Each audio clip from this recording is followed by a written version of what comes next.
Previous video lecture में हमने reversible and irreversible process के बारे में डिस्कस किया है। वहाँ पे हमने आपको यह बताया है कि रिवर्सिबल प्रोसेस वह प्रोसेस होता है जिसको हम अपोजिट डायरेक्शन में ट्रेस कर सकते हैं। यानी यदि सिस्टम एंड सराउंडिंग मिलकर कोई भी वर्क डन करते हैं फाइनल स्टेट में, तो फिर पुनः वह सिस्टम एंड सराउंडिंग रिस्टोर कर सकते हैं अपने इनिशियल स्टेट को, और किसी भी प्रकार का ना तो सिस्टम का कोई लॉस होगा और ना ही सराउंडिंग का कोई लॉस होगा। इसी कंसेप्ट को लेकर कार्नोट ने एक हीट इंजन का कंसेप्ट दिया था जिसको हम कार्नोट्स इंजन कहते हैं, और यह एक आइडियल थ्योरेटिकल इंजन था जो कि एक्चुअल प्रैक्टिस में एग्जिस्ट नहीं करता है। हमें पता है कि कोई भी इंजन परफेक्ट नहीं हो सकता है क्योंकि किसी न किसी प्रकार का तो उसमें लॉस होगा ही। कार्नोट ने जो इंजन इंट्रोड्यूस किया था वो एक आइडियल थ्योरेटिकल इंजन था जो सभी प्रकार के एक्चुअल प्रैक्टिस में जो भी इंजन एग्जिस्ट करते हैं उनके इम्परफेक्टनेस को दूर कर रहा था, और जो कार्नोट्स इंजन था वो कभी भी एक्चुअल प्रैक्टिस में रियलाइज नहीं हुआ। इसको इमेजिनरी इंजन कहा गया, और जितने भी एक्चुअल प्रैक्टिस में इंजन परफॉर्म करते हैं उनके लिए यह एक स्टैंडर्ड इंजन साबित हुआ। अब जो कार्नोट इंजन था वह कंसिस्ट किया था 4 पार्ट को: सोर्स, सिंक, वर्किंग सबस्टेंस और एक इंसुलेटिंग स्टैंड। सोर्स एक हॉट बॉडी की तरह ट्रीट करता है जिसका इनफाइनाइटली लार्ज हीट कैपेसिटी है, और यह मेंटेन किया गया है हाई टेम्परेचर पे। हाई टेम्परेचर को हम यहाँ पे T1 सपोज करेंगे, और इससे हम सोर्स से जितनी अमाउंट में चाहे उतनी अमाउंट में हम हीट को ले सकते हैं। इसके बाद अगला आता है सिंक। सिंक जो होता है कोल्ड बॉडी की तरह ट्रीट करता है। इसकी भी जो हीट कैपेसिटी होती है वो इनफाइनेटली लार्ज होती है, और यह मेंटेन किया गया है एट कांस्टेंट लो टेम्परेचर जिसको हम T2 सपोज करेंगे, और सिंक से हम जितने अमाउंट में चाहे उतने अमाउंट में हीट को रिजेक्ट कर सकते हैं। अगला है वर्किंग सबस्टेंस। वर्किंग सबस्टेंस एक परफेक्ट गैस होता है जो इनक्लोज किया गया है एक सिलेंडर में। परफेक्टली जो सिलेंडर है वो नॉन कंडक्टिंग वॉल से घिरा हुआ है, और इसका जो बेस है सिलेंडर का वो परफेक्टली कंडक्टिंग है। इसमें वर्किंग सबस्टेंस को फिल किया जाता है और फिर इसमें परफेक्टली इंसुलेटिंग और फ्रिक्शनलेस पिस्टन को फिट किया जाता है। इसके बाद इंसुलेटिंग स्टैंड के बारे में देख लेते हैं। इंसुलेटिंग स्टैंड सिलेंडर को रखने के लिए यूज होता है। यह एक परफेक्टली इंसुलेटिंग स्टैंड होता है।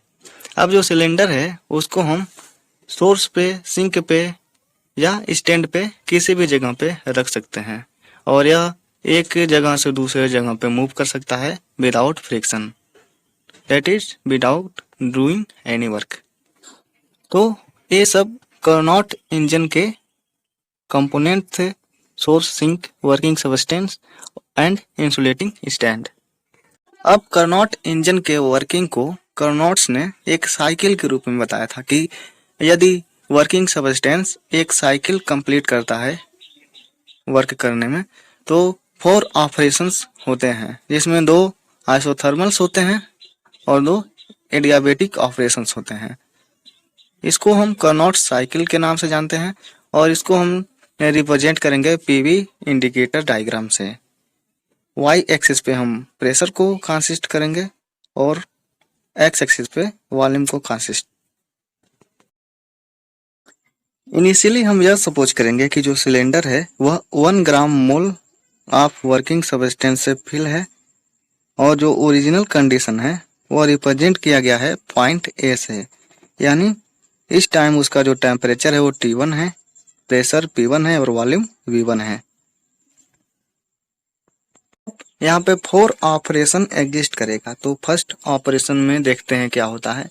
फर्स्ट ऑपरेशन में हम एज्यूम करेंगे कि सिलेंडर प्लेस किया गया है सोर्स पे, और जो प्रेशर है पिस्टन का वो धीरे धीरे डिक्रीज हो रहा है। तो जो वर्किंग सबस्टेंस है वो एक्सपेंड होगा by the doing external work, और जब वर्किंग सबस्टेंस एक्सपेंड होगा तो पिस्टन धीरे धीरे ऊपर की तरफ उठेगा, जिसके कारण से जो टेम्परेचर है वर्किंग सबस्टेंस का वो डिक्रीज करेगा। लेकिन हमें पता है कि जो बेस है सिलेंडर का वो कंटेंट में है सोर्स के, और सोर्स का टेम्परेचर T1 है। तो जब तक उस वर्किंग सब्सटेंस का टेम्परेचर T1 नहीं हो जाएगा तब तक वह आइसोथर्मली एक्सपेंड करेगा। और इस ऑपरेशन को इंडिकेट किया गया है कर्व AB से, जो कि एक आइसोथर्मल कर्व है। हम सपोज कर रहे हैं कि इस प्रोसेस में जो Q1 क्वांटिटी है वह हीट एब्जॉर्ब हुआ है इस प्रोसेस में। तो फर्स्ट लॉ ऑफ थर्मोडायनेमिक्स से Q1 जो होगा वो इक्वल होगा एक्सटर्नल वर्क डन से by the gas expanding isothermally from A to B, क्योंकि इसमें जो इंटरनल एनर्जी है वो जीरो होगी, क्योंकि यह एक आइसोथर्मल प्रोसेस है तो टेम्परेचर कांस्टेंट होगा। और जो इंटरनल एनर्जी होती है DU वह टेम्परेचर डिपेंडेंट क्वांटिटी है। तो जब टेम्परेचर कांस्टेंट है तो इंटरनल एनर्जी जीरो होगी, तो हमारा जो हीट है वह टोटल का टोटल वर्क डन में खर्च होगा। तो इसको हम यदि हम सॉल्व करेंगे isothermally from A to B, तो Q1 इक्वल टू हमको मिलेगा W1, जो कि इक्वल होगा RT1 log base E V2 upon V1। इसको इक्वेशन 1 सपोज करेंगे। फर्स्ट ऑपरेशन में हमको वर्क डन इतना मिला है। अब सेकेंड ऑपरेशन में देखते हैं हमको वर्क डन कितना मिलता है। सेकेंड ऑपरेशन में हम सिलेंडर को रिमूव करेंगे फ्रॉम द सोर्स और इसको हम पुट करेंगे परफेक्टली नॉन कंडक्टिंग स्टैंड पे, और जो लोड होगा पिस्टन का वो फिर डिक्रीज करेगा, तो जो सब्सटेंस होगा फिर एक्सपेंड करेगा, और यह जो एक्सपेंशन होगा वो कम्प्लीटली एडियाबेटिक होगा, क्योंकि यहाँ पे जो हीट है वो ना तो इंटर कर रही है ना लीव कर रही है, क्योंकि सब्सटेंस जो है वो इंसुलेटेड है सिलेंडर से, और यह insulator cylinder non conducting stand पे है, तो हीट का ट्रांसफर नहीं हो रहा है, तो यह एक एडियाबेटिक प्रोसेस होगा। इसके बाद जो वर्किंग सब्सटेंस है वो परफॉर्म करेगा एक्सटर्नल वर्क डन, जिससे पिस्टन जो होगा वो ऊपर की तरफ उठेगा। तो यहाँ पे जो इंटरनल एनर्जी है वो एक्सपेंस करेगी, जिसके कारण जो टेम्परेचर होगा वो फॉल करेगा, और जो ये टेम्परेचर है वो फॉल होगा और एक्सपेंशन एडियाबेटिकली होगा। और यह एक्सपेंशन एडियाबेटिकली तब तक होगा जब तक इसका टेम्परेचर T2 ना हो जाए, जो कि सिंक का टेम्परेचर है। इसको हम रिप्रेजेंट करेंगे एडियाबेटिक कर्व बेसिस से, और इसको हम एडियाबेटिक एक्सपेंशन कहेंगे। और 8 पॉइंट C पे जो प्रेशर होगा वो P3 हो और वॉल्यूम V3 हो, तो वर्क डन जो होगा by the substance from B to C in adiabatic process वह होगा W2 equal to RT1 minus T2 upon gamma minus 1। Operation 3 में हम सिलेंडर को रिमूव करेंगे फ्रॉम नॉन कंडक्टिंग स्टैंड, और इसको हम प्लेस करेंगे सिंक पे, जिसका टेम्परेचर T2 है। तो जो लोड होगा पिस्टन का वो धीरे धीरे डिक्रीज करेगा, क्योंकि गैस जो है वो कंप्रेस हो रही है, और गैस तब तक कंप्रेस होगी जब तक कि गैस का जो प्रेशर और वॉल्यूम है वो P4 और V4 ना हो जाए। इसको हम पॉइंट D से रिप्रेजेंट करेंगे।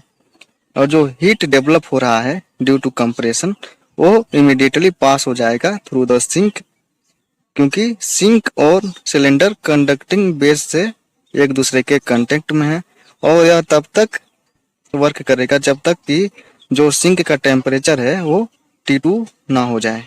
कार हम यहाँ पे देख रहे हैं कि जो सिंक होता है उसमें इनफाइनाइट हीट कैपेसिटी है, तो जो टेम्परेचर होगा यहाँ का वो कांस्टेंट होगा, और इस कंप्रेशन को हम रिप्रेजेंट करेंगे कर्व CD से, और इसको हम आइसोथर्मल कंप्रेशन कहेंगे। हम यहाँ पे सपोज करें कि यदि Q2 क्वांटिटी ऑफ हीट जो है वो रिजेक्ट हो रही है from the sink during this process, तो वह इक्वल होगी वर्क डन के, जिसको हम W3 से रिप्रेजेंट करेंगे। क्योंकि यहाँ पे टेम्परेचर कांस्टेंट है तो इंटरनल एनर्जी में कोई चेंज नहीं होगा, तो जो हमारा हीट होगा वो वर्क डन के बराबर होगा। तो यहाँ पे Q2 इक्वल टू हमको मिलेगा W3 W3 RT2 log base E V4 upon V3। यहाँ पे W3 होगा क्योंकि हमने W2 को पहले ही निकाल लिया है, RT1 minus T2 upon gamma minus 1। यहाँ पे मिस्टेक से W2 हो गया है, यहाँ पे W3 होगा। और लॉग की प्रॉपर्टीज इसको चेंज कर लेंगे तो हमको मिलेगा W3 equal to minus RT2 log base E V3 upon V4। अब ऑपरेशन 4 में हम फिर सिलेंडर को अगेन ट्रांसफर करेंगे इंसुलेटिंग स्टैंड पे। तो जो लोड होगा पिस्टन का वो अगेन स्लाइटली इंक्रीज करेगा और इस प्रकार जो सबस्टेंस होगा वर्किंग सबस्टेंस वो स्लो एडियाबेटिक कंप्रेशन में अंडरगोज होगा। इस प्रकार जो टेम्परेचर होगा उसका वर्किंग सबस्टेंस का वो धीरे धीरे राइज करेगा और यह कंप्रेस्ड होगा कॉन्टिन्यूसली जब तक कि टेम्परेचर इसका T1 तक ना पहुंच जाए और इस प्रकार जो सबस्टेंस होगा वो अपने ओरिजिनल प्रेशर P1 और ओरिजिनल वॉल्यूम V1 में आ जाएगा। इस प्रकार जो इंटरनल एनर्जी होगी इसकी वह सेम होगी जैसा कि बिगिनिंग में थी और इस कंप्रेशन प्रोसेस को हम रिप्रेजेंट करेंगे एडियाबेटिक कर्व DA से ऑन द इंडिकेटर डायग्राम और जो वर्क डन होगा बाय द सबस्टेंस वो एडियाबेटिकली कंप्रेशन से होगा जिसको हम रिप्रेजेंट करेंगे W4 से और W4 इक्वल टू होगा -R T1 - T2 अपान गामा -1। यह एक एडियाबेटिक एक्सपेंशन होगा क्योंकि यहाँ पे जो सिलेंडर है उसको ट्रांसफर किया गया है इंसुलेटिंग स्टैंड पे। तो यहाँ पे हीट जो है वो एक स्थान से दूसरे स्थान तक नहीं ट्रेवल करेगी। तो वर्क डन केवल इंटरनल एनर्जी पे डिपेंड करेगा जो कि W4 equal to -R T1 - T2 upon gamma -1 मिलेगा। तो इस प्रकार हमने कार्नोट साइकिल में देखा कि कोई भी प्रोसेस होता है तो यदि कोई सबस्टेंस इनिशियल स्टेट से स्टार्ट करके फाइनल स्टेट में पहुंचता है तो फिर वो फाइनल स्टेट से इनिशियल स्टेट में भी पहुंच सकता है। यही कार्नोट साइकिल है जो कि कार्नोट इंजन को फुल्ली एक्सप्लेन करता है। अब हम इफिशियंसी को देखेंगे। कार्नोट इंजन की जो इफिशियंसी है, हर इंजन की अपनी अपनी इफिशियंसी होती है। तो कार्नोट इंजन की कितनी इफिशियंसी होती है इसको देखते हैं। हमने 4 ऑपरेशन देखे हैं कार्नोट साइकिल में और 4 प्रकार के हमको वर्क डन भी मिले थे। तो हम नेट वर्क डन को कैलकुलेट करेंगे इस इंजन के लिए इन कंप्लीट 1 साइकिल, यानी 1 साइकिल में जो नेट वर्क डन होगा वो कितना होगा। तो हमने W equal to W1 plus W2 plus W3 plus W4 करेंगे। यहाँ पे चारों ऑपरेशन में जितना वर्क डन हुआ है सबको सम कर लेंगे तो जितना हमको मिलेगा वो टोटल 1 कंप्लीट साइकिल में वर्क डन को रिप्रेजेंट करेगा। तो W1 की वैल्यू थी RT1 log base E V2 upon V1। W2 की वैल्यू थी R T1 माइनस T2 अपान गामा -1। W3 की वैल्यू थी -R T2 log base E V3 upon V4 और W4 की वैल्यू थी -R T1 माइनस T2 अपान gamma -1। सबकी value यहाँ पे पुट करेंगे। उसके बाद इसको हम सॉल्व करेंगे तो हमको मिलेगा W equal to RT1 log base E V2 upon V1 minus RT2 log base E V3 upon V4। यहाँ पे जो RT1 माइनस T2 अपान गामा -1 है यह -RT1 माइनस T2 अपान गामा -1 से कैंसिल हो जाएगा। अब जो पॉइंट A और पॉइंट D थे वो दोनों लाई कर रहे थे सेम एडियाबेटिक कर्व DA पे। तो जो T1 into V1 power gamma -1 वो इक्वल होगा T2 V4 गामा -1 के। तो यहाँ से हम लिख सकते हैं T2 upon T1 equal to V1 upon V4 whole power gamma -1। इसको इक्वेशन 2 सपोज करेंगे। और इसी प्रकार जो पॉइंट B और पॉइंट C थे वो आल्सो लाइक कर रहे थे सेम एडियाबेटिक कर्व BC पे। तो यहाँ से हो जाएगा T1 V2 power gamma -1 equal to T2 V3 power gamma -1। तो यहाँ से T2 अपान T1 की वैल्यू मिल जाएगी V2 upon V3 whole power gamma -1। इसको इक्वेशन 3 सपोज करेंगे। अब हम देख रहे हैं कि जो इक्वेशन 2 है और इक्वेशन 3 है दोनों का लेफ्ट हैंड साइड सेम है T2 अपान T1। तो कंपेयर करेंगे यहाँ पे तो हमको मिलेगा V1 upon V4 whole power gamma -1 और यहाँ से मिल जाएगा V2 upon V3 whole power gamma -1। और यहाँ से हम यह कह सकते हैं कि जो V1 अपान V4 है वो इक्वल है V2 अपान V3 के। और इसको हम यहाँ पे इंटरचेंज करके लिखेंगे V2 upon V1 equal to V3 upon V4। इसको इक्वेशन 4 सपोज करेंगे।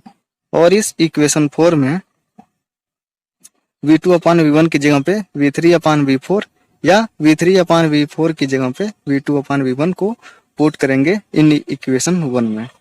इक्वेशन 1 में इसको पुट करेंगे तो हमको मिलेगा W equal to RT1 log base E V2 upon V1 minus RT2 log base E V2 upon V1।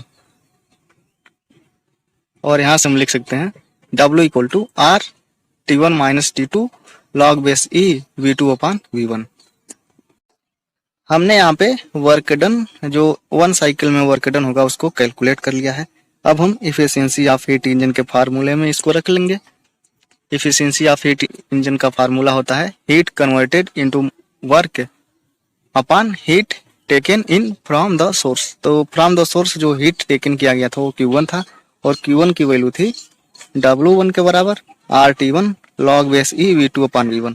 तो यहाँ पे इसको रखेंगे तो इफिशियंसी ईटा हमको मिलेगी RT1 minus T2 log base E V2 upon V1 whole upon RT1 log base E V2 upon V1। तो यहाँ पे log base E V2 upon V1 से कैंसिल हो जाएगा और R से R कैंसिल हो जाएगा तो हमको मिलेगा T1 माइनस T2 अपान T1 और इसको हम लिख सकते हैं 1 माइनस T2 अपान T1। इसको इक्वेशन 6 सपोज करेंगे। यहाँ पे एक इक्वेशन छूट गया है इक्वेशन 5। तो यहाँ पे जो टोटल वर्क डन है W equal to RT1 minus T2 log base E V2 upon V1 इसको इक्वेशन 5 सपोज करेंगे। इस प्रकार इक्वेशन 6 से यह रिप्रेजेंट हो रहा है कि जो इफिशियंसी होगी हीट इंजन की वो डिपेंड करेगी टेम्परेचर T1 एंड T2 जो कि सोर्स और सिंक के टेम्परेचर हैं। और इस प्रकार जो इफिशियंसी होगी वो ग्रेटर होगी। लेकिन यदि जो T2 होगा वो लेस देन होगा T1 से तो जो इफिशियंसी होगी वो ऑलवेज लेस देन होगी 1 या 100% से। अब जो इफिशियंसी है हीट इंजन की उसको हम रिप्रेजेंट कर सकते हैं in terms of adiabatic expansion ratio rho. हमें पता है कि V3 upon V2 equal to होता है V4 अपान V1। तो each one of these ratio in adiabatic expansion ratio rho से रिप्रेजेंट करेंगे तो हमको मिलेगा V2 upon V3 equal to V1 upon V4 equal to 1 upon rho. तो इसको हम इक्वेशन 3 में सब्स्टिट्यूट करेंगे तो यहाँ से हमको मिलेगा T2 upon T1 equal to 1 upon rho whole power gamma minus 1। या हम इसको लिख सकते हैं T2 अपान T1 की वैल्यू मिल गई है तो इसको इक्वेशन 6 में रखेंगे तो हमको इफिशियंसी ऑफ हीट इंजन मिलेगी in terms of adiabatic expansion ratio 1 minus 1 upon rho whole power gamma minus 1। अब अगला टॉपिक है two Carnot's engine operating in series. यदि दो कार्नोट इंजन एक साथ ऑपरेट करें सीरीज में तो कितनी इफिशियंसी होगी उस इंजन की उसके बारे में डिस्कस करते हैं। यहाँ पे जो सोर्स है वो फिक्स है हाई टेम्परेचर T1 पे। वहां से Q1 हीट ट्रांसफर होती है वर्किंग सबस्टेंस में और वर्क डन जो होता है वो Q1 माइनस Q2 होता है। Q2 हीट जो होती है वो रिजेक्ट हो जाती है। और यहाँ एक इंटरमीडिएट रिसीवर का यूज किया गया है जिसका फिक्स टेम्परेचर T2 है। अब यह इंटरमीडिएट रिसीवर से Q2 हीट ट्रांसफर होती है अगेन वर्किंग सबस्टेंस पे और Q3 हीट जो होती है वो रिजेक्ट हो जाती है थ्रू द सिंक। तो जो वर्क डन होगा W2 वो इक्वल होगा Q2 माइनस Q3 के। तो जो नेट वर्क डन होगा वो W1 और W2 के सम के बराबर होगा। तो यहाँ पे हो जाएगा इफिशियंसी ऑफ हीट इंजन जो सीरीज में है दो कार्नोट हीट इंजन की जो इफिशियंसी होगी W1 प्लस W2 अपान Q1। तो W1 प्लस W2 करेंगे तो हमको Q1 माइनस Q3 मिलेगा। Q2 से माइनस Q2 से प्लस Q2 कैंसिल हो जाएगा तो Q1 माइनस Q3 अपान Q1 मिलेगा। और यहाँ से हम लिख सकते हैं 1 माइनस Q3 अपान Q1। और यदि हम इसको टेम्परेचर में रिप्रेजेंट करना चाहें तो हम लिख सकते हैं 1 माइनस T3 अपान T1।